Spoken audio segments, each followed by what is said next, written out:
we're a long, long way from those documents. We may never get back to the purity of the Constitution, the Bill of Rights, the Declaration of Independence. But we got to move that direction. And that's what I'm asking you to send me to do.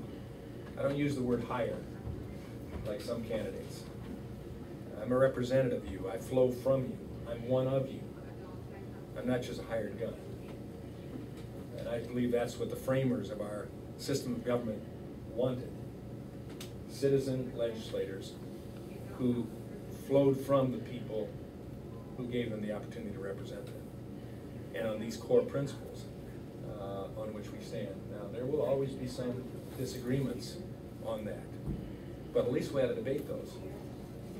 And the government, the system that is growing the way it is right now, and I encourage you, if you haven't taken a trip to Washington, D.C., if you haven't walked down Independence Avenue in Pennsylvania, and everything in between, and you haven't seen the massive buildings of bureaucracy that's there, in recent years, you ought to go there.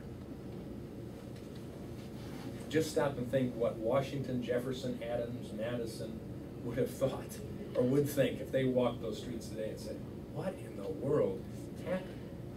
You mean you need 3 separate, distinct, huge buildings to house Congress, let alone the Capitol? You mean you need an entire block, plus some outside buildings as well for the Department of Education, whatever that means, which was never intended, ever, to be a responsibility of the federal government.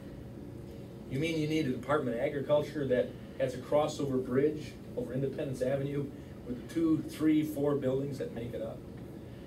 I mean, it's astounding. And then, come in the spring of the year and stand outside the Cannon House office building or any of the 3 House office buildings and watch people like yourself and lobbyists, unlike yourself, queuing up in long lines, sometimes standing out in the rain, waiting to go through the metal detectors, to come in, to bow and curtsy at members of Congress's feet, as it were, and say, please, give us.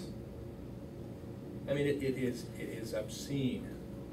I remember one of our former state school board members came to visit me in my office. She says, what do you think about this? I said, well, you know, it is a privilege to represent the district here, but I really am feeling somewhat depressed about what I'm seeing now this time of year, the long lines of people, citizens, waiting to get in to come to my office or other members' offices to have an audience with us. And she says, oh, no, I look at that, I say, that's American political activism. That excites me. I said, it shouldn't be that way. We should be going to the people, not making them stand in the rain and the heat, the sun, and go through the metal detectors to come to our offices. Folks, we've let it get away from us. And I'll step down off my soapbox now. What is your feeling on term limits? Because, I mean, I'm not a supporter of term limits.